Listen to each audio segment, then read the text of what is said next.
다소. 이곳은 예수님 이후 천국 복음을 이방인들에게 전했던 대표적인 일꾼이었던 사도 바울의 고향입니다. 이곳은 아담의 아들 셋에 의해서 세워졌다는 이야기가 전해지기도 하는 곳입니다.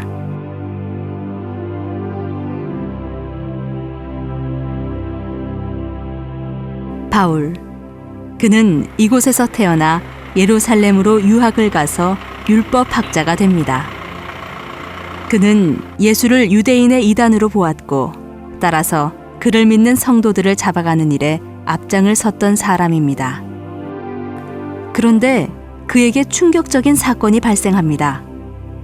자기가 핍박하던 그분을 만났고 하늘의 나라를 본 것입니다.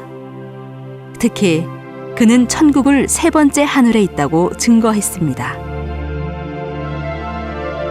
내가 그리스도 안에 있는 한 사람을 아노니 14년 전에 그가 셋째 하늘에 이끌려간 자라. 그가 낙원으로 이끌려가서 말할 수 없는 말을 들었으니 사람이 가히 이르지 못할 말이로다. 예수 그리스도의 나라 천국은 세 번째 하늘에 있습니다. 바울은 그곳이 낙원이었다고 증거하고 있습니다. 천국은 결코 상상의 세계가 아니라 실존하는 세계입니다. 이 두 가지 체험은 그의 인생을 완전히 변화시켰습니다. 이때부터 그는 이 두 가지의 복음을 위해서 미친 사람처럼 살았습니다. 그는 자신이 미쳤다고 지적하던 로마 총독에게 이제야말로 정신 차린 말을 하고 있다고 증거하였습니다.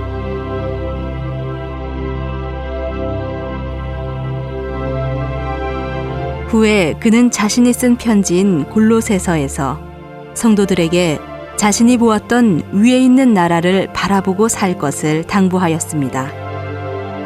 위에 있는 것, 이것은 그가 보고 왔던 지구, 우주, 그리고 그 위에 있는 세 번째 하늘의 나라를 말한 것입니다. 세상 사람들은 우주의 해와 달과 별들을 보고 시를 말하고 노래를 부르지만 하늘의 사람들은 그 위에 있는 거룩한 나라를 바라보며 노래를 불러야 할 것입니다.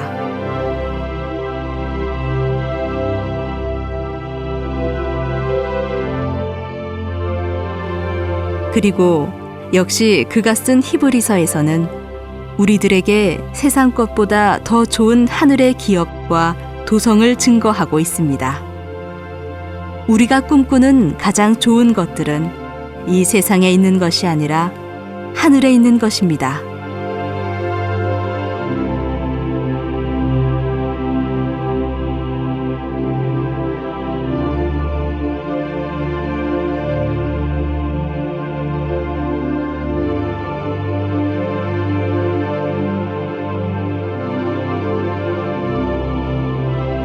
특히 이 땅에 모세가 만든 성막의 실물이 하늘에 있는 예루살렘이라고 증거함으로써 천국의 수도가 하늘의 새 예루살렘임을 증거하고 있습니다.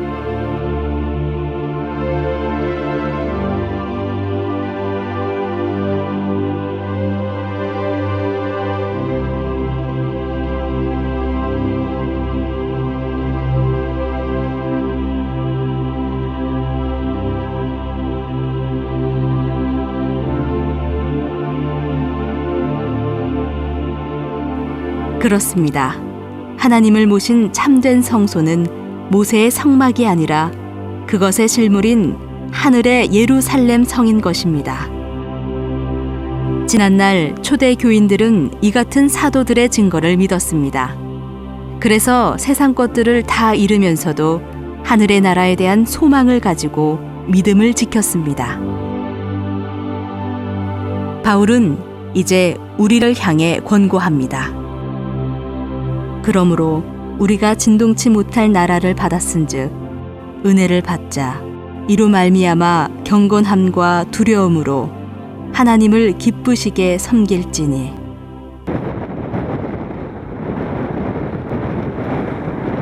이곳은 터키 남부 지역 지중해 연안에 있는 안타키아라고 하는 도시입니다. 사도행전 11장에 보면 안디옥이라는 이름으로 소개되어 있는 도시죠. 사도행전 2장을 통해서 성령의 임재가 나타나게 되고 성령의 임하심으로 인해서 예루살렘 교회가 엄청난 부흥을 가져오게 됩니다. 그런데 안타깝게도 예루살렘 교회 중심이었던 이 지도자들이 유다 민족주의, 선민의식의 젖음으로 인해서 예루살렘 성 밖에 유다 사마리아 땅끝까지 복음 증거하는 일에 소극적이 되었습니다. 이런 상황에서 사도행전 7장을 보면 스데반 집사의 순교가 있게 되고 이것 때문에 일어난 큰 환난과 핍박을 통해서 예루살렘에 있던 수많은 성도들이 예루살렘 성 밖으로 흩어지게 됩니다. 사도행전 8장 1절 이하에서 자세하게 다루고 있죠. 이때부터는 사도 중심의 선교 사역이 이제는 평신도 중심의 사역으로 이제 발전해 갑니다. 여기서 흩어진 많은 평신도들이 이제 예루살렘 성 밖으로 복음을 전해 나가면서 마침내는 이 안디옥에까지 오게 되죠. 그래서 이 안디옥에 와서 처음에 이들은 유대인에게만 복음을 전하다가 또 이 지역에 있는 헬라 사람들에게도 복음을 전하게 되면서 이곳에 안디옥 교회가 탄생하게 됩니다. 예루살렘 교회가 유대인들을 중심이었다면 이 안디옥 교회는 바로 인터내셔널 처치, 다민족들이 모이는 교회가 됐던 것이죠. 이곳에서 우리 그리스도인들이 처음으로 그리스도인이라는 칭호를 받게 됩니다. 그리고 이 안디옥 교회를 통해서 이제 세계 선교의 문이 열리기 시작하죠.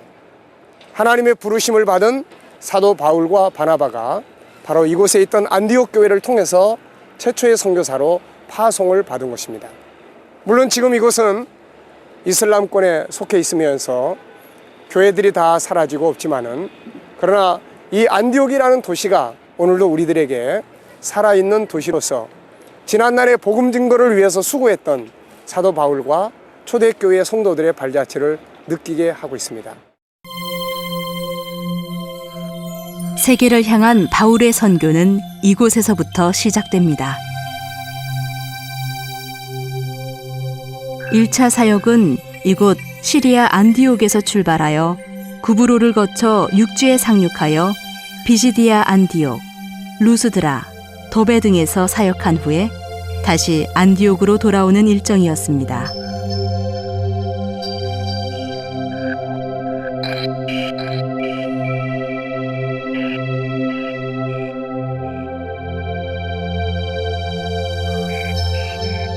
이곳은 바울이 1차 사역의 첫 번째 선교지였던 구브로입니다. 이곳은 크게 살라미와 바보 두 곳으로 이루어져 있는데 살라미는 구브로의 동쪽 도시로서 바나바의 고향이기도 합니다. 지난날 이곳은 커다란 항구 도시였지만 지금은 유적지로만 남아 있습니다. 한편 이곳에는 바나바의 무덤과 그의 기념교회가 보존되어 있습니다. 바나바는 바울이 일할 수 있도록 인도해 주었던 중요한 동역자였습니다.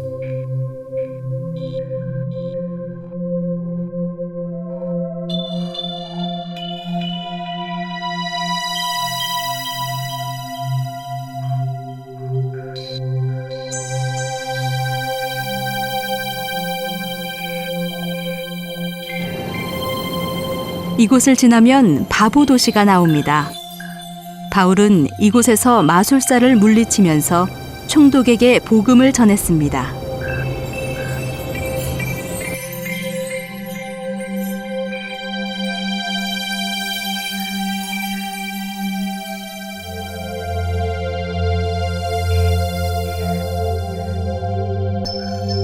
지금 이곳에는 바울을 기념한 교회가 있고 특히 성경에는 나타나지 않지만 바울이 그곳에서 고난받을 때 묶여있던 돌기둥이라고 전해지는 곳이 남아 있습니다.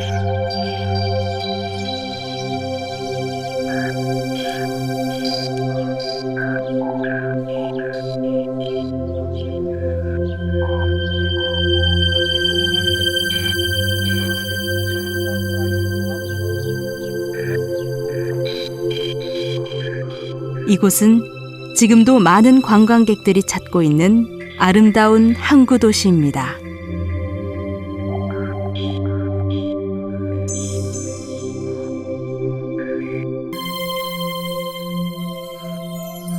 이곳을 떠난 바울 일행은 육지에 상륙하여 복음을 전하게 되는데 먼저 비시디아 안디옥으로 들어가게 됩니다.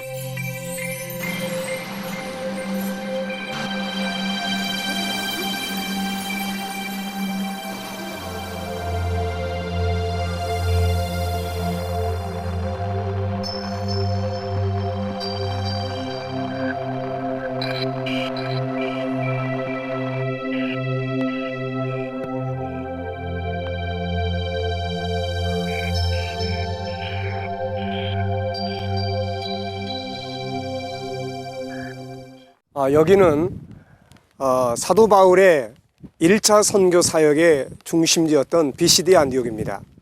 현재는 얄바츠라고 하는 작은 마을이 저 밑에 위치하고 있습니다. 안디옥에서 처음으로 선교사로 파송받은 사도 바울은 실루기아를 거쳐서 실루기아 항구를 통해서 배를 타고 버가를 거치면서 이곳 비시디아 안디옥에 도착하게 됩니다. 바로 여기가 지난날의 유대인들의 회당의 자리라고 하는 곳입니다. 바울은 돌아다니면서 먼저 유대인들의 회당에 들어가서 복음을 전하죠. 그는 이곳에 들어와서 복음을 전하게 됩니다. 이 지역 사람들은 바울의 복음을 들으면서 그 다음 날에도 바울의 초청을 받고 초청을 해서 이 지역에 많은 사람들이 모여서 복음을 듣습니다. 그런데 여기에 바울을 시기하고 미워했던 또 유대주의자들이 있었죠.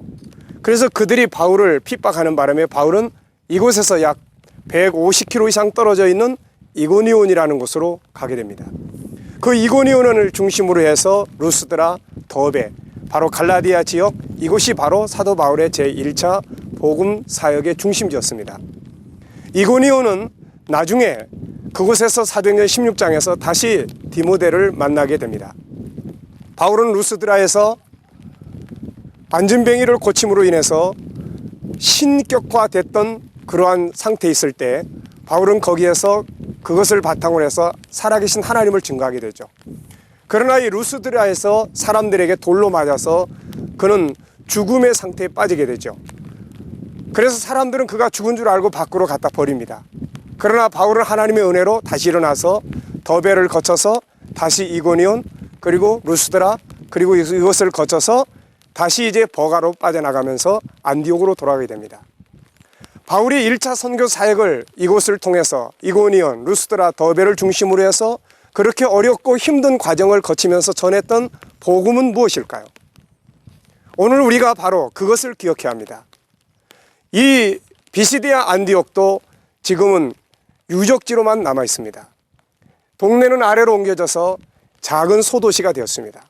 건물도 사라지고 지역도 사라지고 사람도 사라졌습니다. 중요한 것은 이제 그가 증거해 주었던 그의 복음, 그것만이 성경 속에 남아있고 그것을 받아들인 사람들 속에 심어져 있는 것입니다. 그가 여기를 거쳐가면서 전했던 복음은 두 가지입니다. 사도행전 13장 38절로 39절을 보면 바로 예수 그리스도의 이름으로 죄사함 받는다는 사실을 증거합니다. 그리고 사도행전 14장 22절을 보면 그는 이제 이고니온, 더베, 루스드라를 거쳐서 돌아가면서 하나님의 나라에 들어가기 위해서는 우리가 많은 시련과 연단을 거쳐야 한다고 증거했습니다. 그가 남겨준 복음은 바로 예수 그리스도 십자가의 복음과 하나님의 나라의 복음입니다. 건물도 지역도 사람도 다 사라지지만 이제 그가 남겨주었던 성경 속에 들어있는 이 위대한 복음, 우리는 이것을 잃어버리지 말고 이 복음, 하나님의 나라와 그리고 그 나라를 향해서 들어갈 수 있는 십자가의 길을 잃어버려서는 안 될 것입니다. 후에 갈라디아 지역 사람들이 이 복음에 대해서 변질이 됐을 때 바울은 갈라디아서를 써서 보내면서 이 원복음에 굳게 설 것을 당부했습니다. 오늘 우리는 바로 이 원복음을 잃어버리고 있습니다. 이것을 다시 찾을 수 있는 소중한 기회가 될 수 있기를 바랍니다.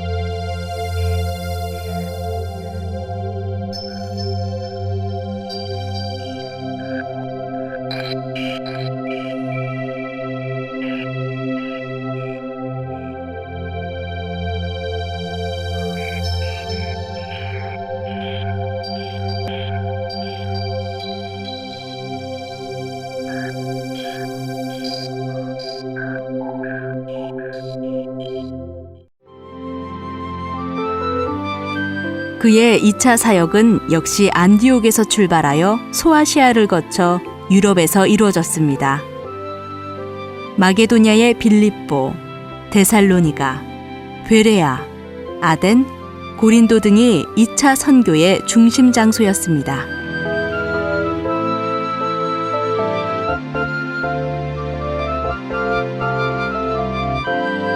바울은 드로아에서 마게도냐의 환상을 보게 되었고 이어서 네아폴리에 도착하게 됩니다.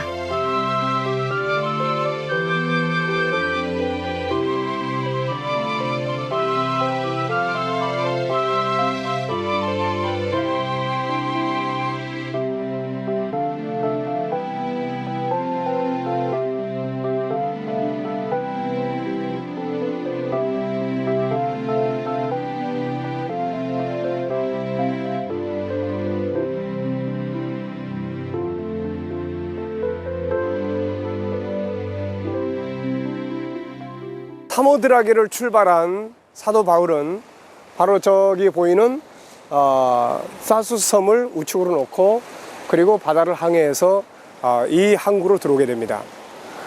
이 항구는 현재 고대 항구로서 사람들이, 학자들은 바로 이 항구가 사도 바울이 입항한 곳으로 그렇게 보고 있습니다.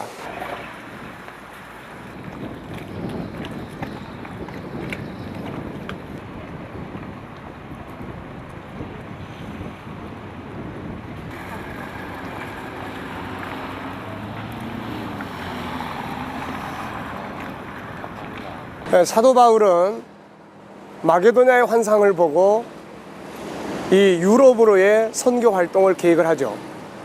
그래서 그가 배를 타고 출발을 한 다음에 가장 먼저 들른 곳이 바로 이 네아폴리입니다. 이곳을 통해서 그는 빌립보 성으로 가게 되죠. 여기 있는 그림은 바로 그 장면들을 성화로 그려놓은 벽화입니다. 마게도냐 사람이 바울의 환상 가운데서 보이는 장면, 그리고 그 환상을 보고 바울이 섬으로 이 네아폴리를 거쳐서 이제 빌립보로 가는 그런 상황을 기록하고 있고, 양쪽의 성경 말씀들은 바로 사도행전 16장에 이러한 상황을 다루고 있는 그러한 말씀입니다. 이 벽화를 가지고 있는 이 교회는 성 니콜라이라고 하는 교회로서 사도 바울의 이곳에 입항한 것을 기념해서 만들어진 교회라고 합니다.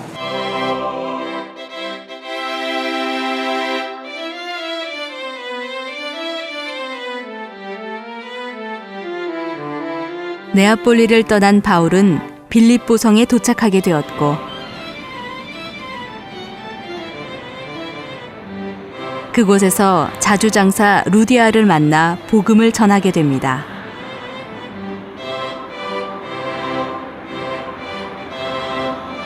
지금도 이곳에는 루디아를 기념하는 교회가 세워져 있습니다. 바울 사도는 이곳에서 감옥에 들어가 고난도 받았지만 결국에는 루디아를 중심으로 한 교회가 이루어지게 됩니다. 자주장사 루디아를 중심으로 한 빌립보 교회는 이후에 바울 사도의 선교를 후원하는 동역자가 되었습니다. 그렇다면 그가 이곳에서 전한 복음의 내용은 무엇이었을까요? 후에 바울은 이곳에 편지를 보냈는데 그것이 빌립보서입니다. 그는 이 편지 속에 빌립보 교인들에게 감사의 뜻을 전하면서 그들에게 전했던 복음, 그들이 가져야 할 참된 복음을 설명합니다.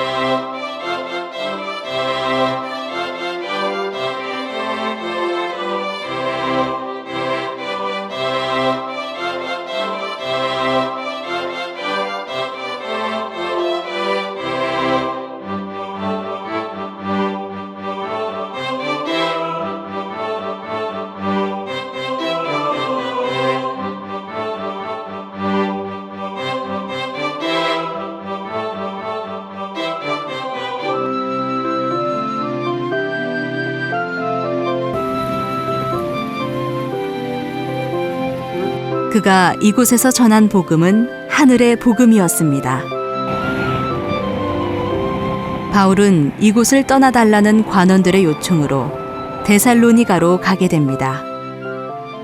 바울은 데살로니가로 가는 길에 암비볼리를 거쳐가게 됩니다. 이곳 암비볼리는 지금은 작은 시골 마을로 남아있는데 한 곳에는 바울이 이곳에 와서 복음을 전했다고 하는 글씨가 새겨져 있으며 고대의 유대인들의 회당의 터가 남아있기도 합니다.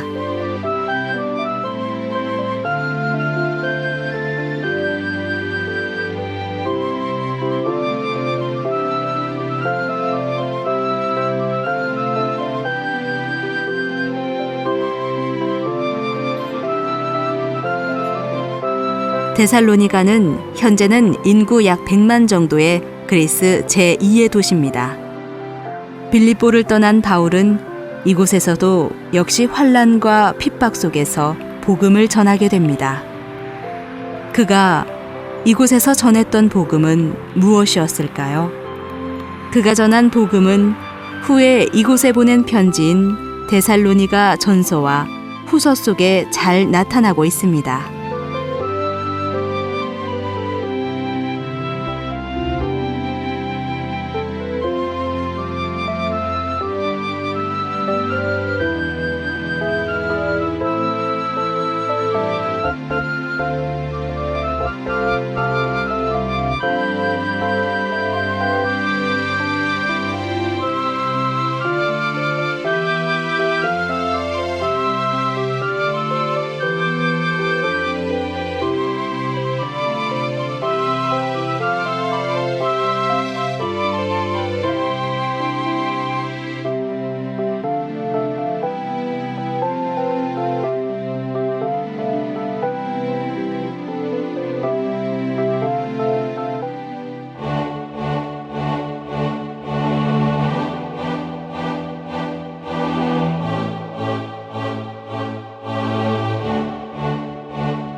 한편 이곳에 있던 유대인들은 바울을 핍박하게 되는데 이것을 피해서 그는 베레아로 갑니다.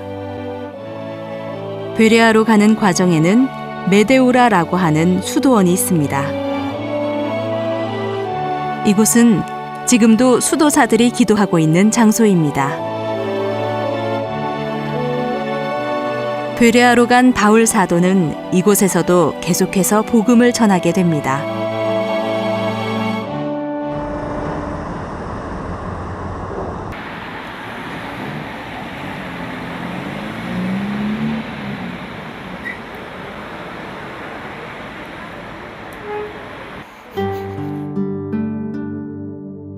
감사한 것은 이곳의 사람들은 데살로니가 사람들보다 말씀을 더 잘 받아들였습니다.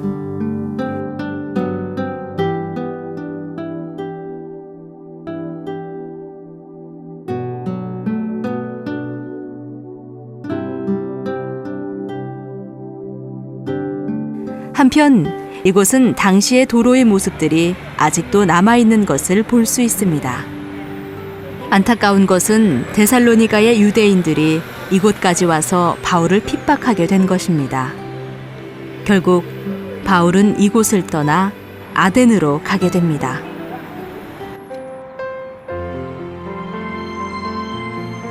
아덴, 그리스의 고대 도시이자 수도로서 서구 문명의 발생지이며 고전 문명의 많은 지적, 예술적 사상이 비롯된 곳입니다.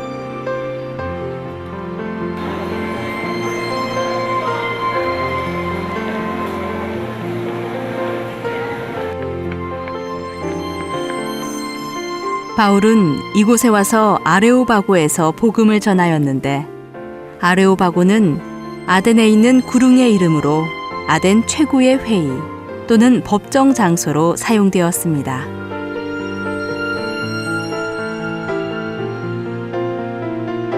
이어서 바울은 고린도로 갑니다.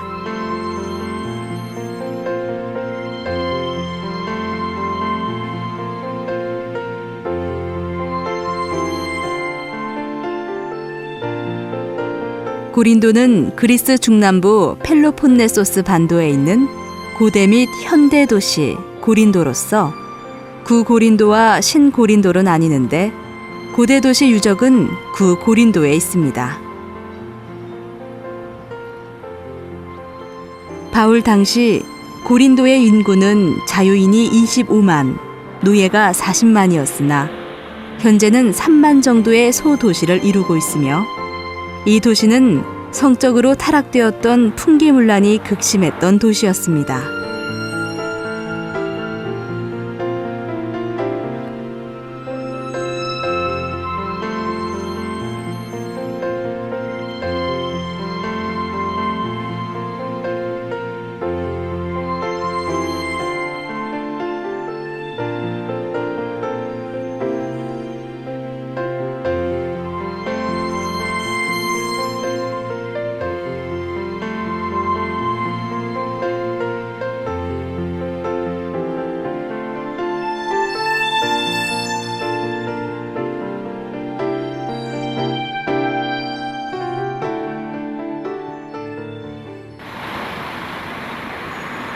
현대 고린도에는 바울을 기념하는 기념교회가 아름답게 단장되어 있으며 내부에는 성경 속의 많은 이야기들이 성화로 그려져 있습니다.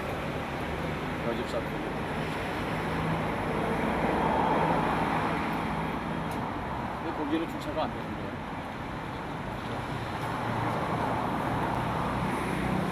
뭐 가서 그 아까 그 친구가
이곳은 당시 사도 바울이 사역을 할 때에 거대한 광장이었습니다.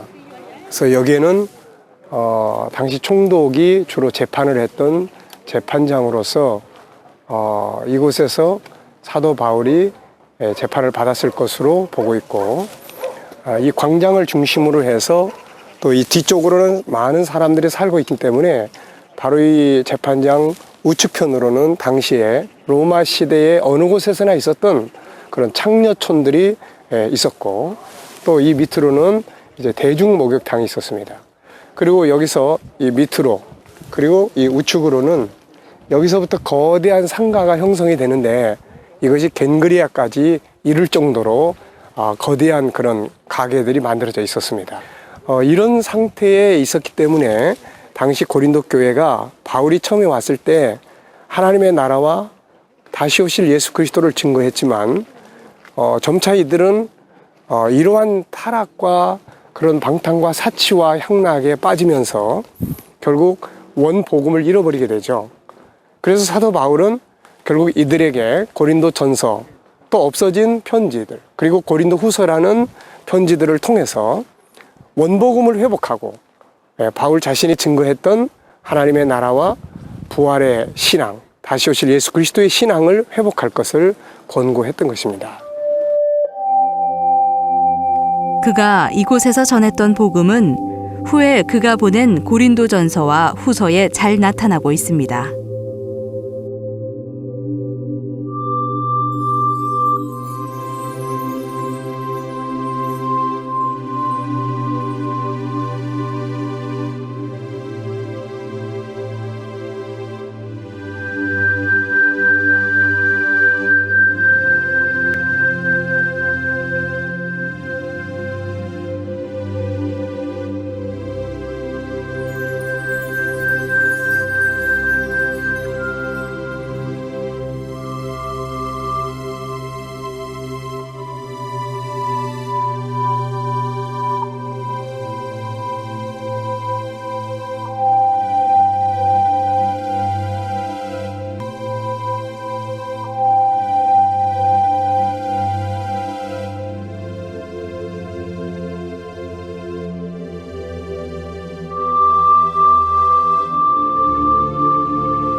그가 이곳에서 전했던 복음의 주제는 십자가의 예수, 그리고 하나님의 나라의 복음이었습니다. 특히 그는 자신이 보고 왔던 세 번째 하늘의 나라, 곧 낙원에 대한 체험을 증거함으로써 주님의 나라가 실존하는 세계임을 확증하고 있습니다. 그리고 이것을 믿는다면 결코 흔들리지 말고 굳게 설 것을 당부하고 있습니다.